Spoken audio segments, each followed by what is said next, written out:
Hi friend, ಗ್ರಾಮೀಣ ಸೊಗಡು ಚಾನಲ್ಗೆ ಸ್ವಾಗತ. ಹಿತ್ತಲ ಗಿಡ ಮದ್ದಲ್ಲ ಅಂತಾರೆ.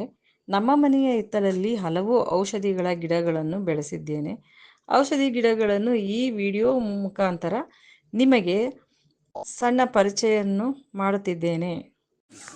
ನೋಡಿ, ಇದು ಬಸಳೆ ಗಿಡ, ಕಾಡು ಬಸಳೆ ಗಿಡ. ಇದು ಕಾಡು ಕಾಕಡ ಗಿಡ.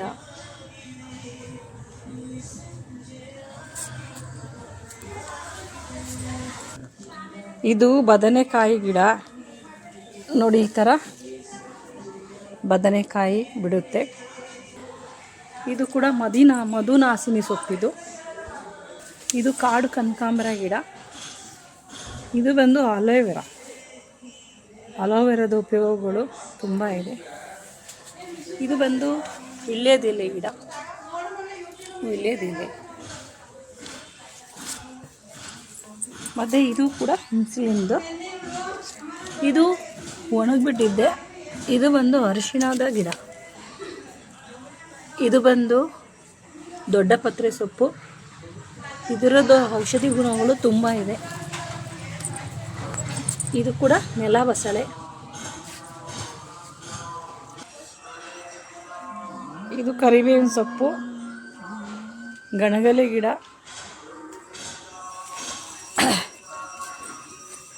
ನೋಡಿ, ಮೆಣಸಿನಕಾಯಿ ಗಿಡ.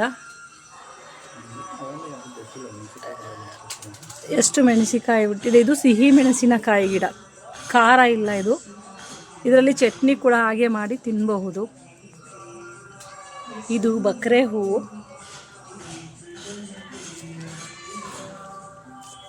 ಇದು ಪಪ್ಪಾಯಿ ಮರ.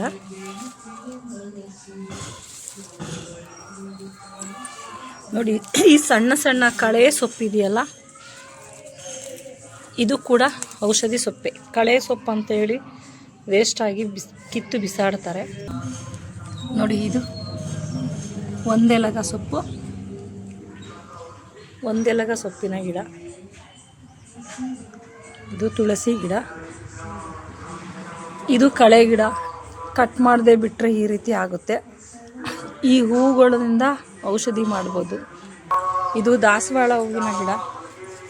ನೋಡಿ, ಪೂಜೆಗೂ ಆಗುತ್ತೆ, ಹಾಗೆ ಔಷಧಿಗೂ ಕೂಡ ಆಗುತ್ತೆ. ಇದು ವೀಳ್ಯದೆಲೆ ಗಿಡ. ಇದು ನುಗ್ಗೆ ಮರಕ್ಕೆ ಹಬ್ಬಿದೆ. ಮತ್ತು ನೋಡಿ, ಇದು ಶುಂಠಿ ಗಿಡ. ಶುಂಠಿ ಬಿಡ್ತಾ ಇದೆ. ಇನ್ನು ಸ್ವಲ್ಪ ಚೆನ್ನಾಗಿ ಒಣಗಿದ ಮೇಲೆ ಶುಂಠಿನ ಕಿತ್ಕೊಳ್ಬೇಕು. ಮತ್ತೆ ನೆಟ್ಟರೆ ಬರುತ್ತೆ ಶುಂಠಿ. ನೋಡಿ, ಇದು ದೊಡ್ಡ ಪತ್ರೆ ಸೊಪ್ಪಿನ ಗಿಡ.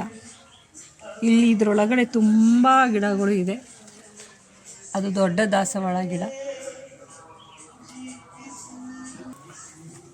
ನೋಡಿ, ಇದು ಒಣಗನೆ ಸೊಪ್ಪು.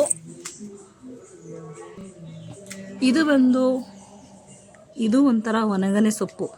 ಮಳೆ ಜಾಸ್ತಿ ಬಂತಲ್ಲ, ಎಲ್ಲ ಒಣಗೋಗ್ಬಿಟ್ಟಿದೆ. ಅದು ಬಿಸಿಲು ಬಂದಮೇಲೆ ಮತ್ತೆ ಚಿಗುರುತ್ತೆ ಚೆನ್ನಾಗಿ. ಇನ್ನೂ ಒಂದು ಗಿಡ ಇದೆ ಇಲ್ಲಿ, ಅಂಬು ಮಂಗರಬಳ್ಳಿ ಅಂತ.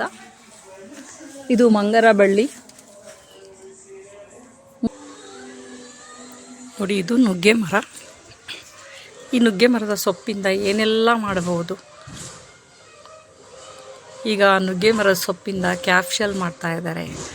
ನೋಡಿ, ಇದು ಅಮೃತ ಬಳ್ಳಿ.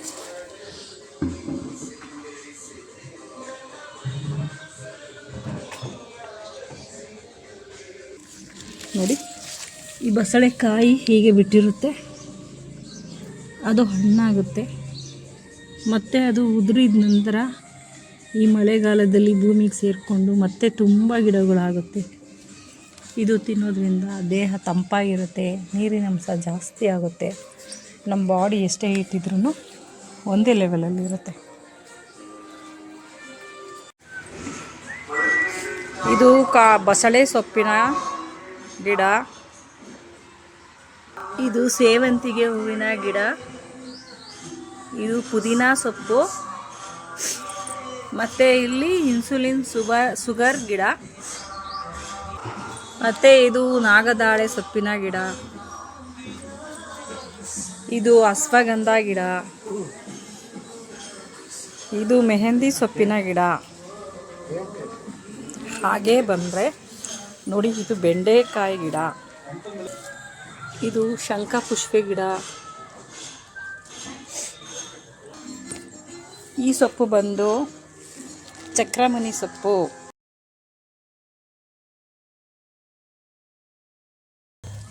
ಇದು ಗಣಕೆ ಸೊಪ್ಪಿನ ಗಿಡ, ಇದು ಪುನರ್ನವ. ಇದರಲ್ಲಿ ಹಲವಾರು ಔಷಧಿಗಳನ್ನು ಮಾಡ್ಬೋದು. ಪುನರ್ನವ ಸೊಪ್ಪು ನೋಡಿ, ಇದು ಬೇದಿ ಸೊಪ್ಪು.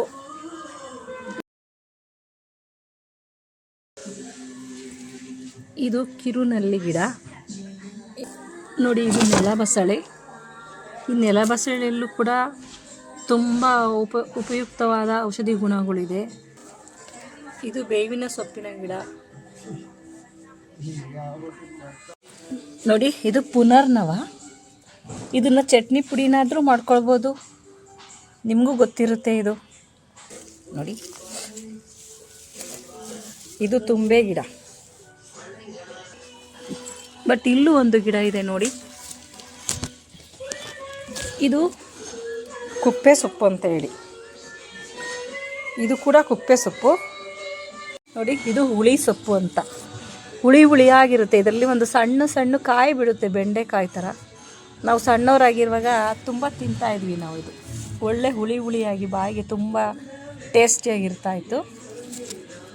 ಇದನ್ನು ಯಾರು ಈಗ ಉಪಯೋಗಿಸ್ತಾ ಇಲ್ಲ. ಇದು ಕೂಡ ಆರೋಗ್ಯಕ್ಕೆ ಒಳ್ಳೆಯದು. ಇದನ್ನೆಲ್ಲ ತಗೊಂಡು ಚೆನ್ನಾಗಿ ತೊಳೆದುಬಿಟ್ಟು ಸ್ವಲ್ಪ ಎಣ್ಣೆಯಲ್ಲಿ ಫ್ರೈ ಮಾಡಿ, ಇದಕ್ಕೆ ಸ್ವಲ್ಪ ತೆಂಗಿನಕಾಯಿ, ಬೆಳ್ಳುಳ್ಳಿ, ಹುಣಸೆಹಣ್ಣು, ಮೆಣಸಿನ್ಕಾಯಿ ಎಲ್ಲ ಹಾಕಿ ಚಟ್ನಿ ಮಾಡಿ ಬಿಸಿ ಬಿಸಿ ಅನ್ನದ ಹಾಕ್ಕೊಂಡು ತಿನ್ನೋದ್ರಿಂದ ತುಂಬ ಟೇಸ್ಟಿಯಾಗಿರುತ್ತೆ. ಮತ್ತು ನೋಡಿ, ಇದು ಹಣ್ಣೆ ಸೊಪ್ಪು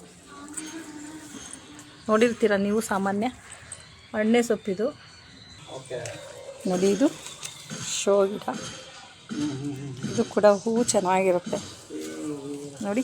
ಈ ಹೂವು ಬಿಂದಿಗೆ ಹೂವು ನೋಡಿ. ಇದು ಅಶ್ವಗಂಧದ ಗಿಡ. ಇದರಲ್ಲಿ ಈ ರೀತಿ ಸಣ್ಣ ಸಣ್ಣ ಕಾಯಿ ಬಿಡುತ್ತೆ ನೋಡಿ.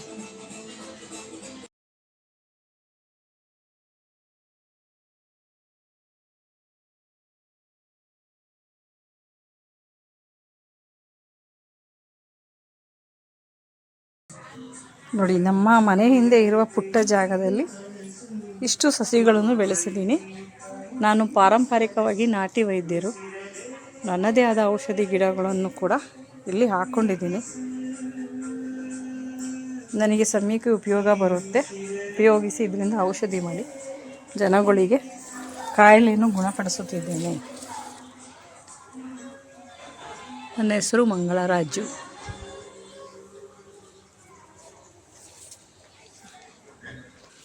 ಮುಂದೆ ಹೋಗ್ತಾ ಹೋಗ್ತಾ ನಿಮಗೆ ಒಂದೊಂದು ಗಿಡದ ಔಷಧಿಗಳನ್ನು ಯಾವ ರೀತಿ ಮಾಡ್ಕೊಳ್ಬೇಕು, ಯಾವ ಕಾಯಿಲೆಗಳಿಗೆ ಉಪಯೋಗಿಸ್ಬೇಕು, ಅದರಿಂದ ಚಟ್ನಿ ಹೇಗೆ ಮಾಡ್ಕೋಬೋದು, ಪಲ್ಯ ಹೇಗೆ ಮಾಡ್ಬೋದು, ಸಾಂಬಾರು ಹೇಗೆ ಮಾಡ್ಬೋದು, ಚಟ್ನಿ ಪುಡಿ ಹೇಗೆ ತಯಾರಿಸ್ಕೊಳ್ಬೋದು, ಅದನ್ನು ಉಪಯೋಗಿಸೋದ್ರಿಂದ ಯಾವ ಕಾಯಿಲೆಗಳಿಗೆ ಗುಣ ಆಗುತ್ತದೆ, ಅದನ್ನೆಲ್ಲ ನಾನು ನಿಮಗೆ ಹಂತ ಹಂತವಾಗಿ ತಿಳಿಸ್ಕೊಡ್ತೇನೆ.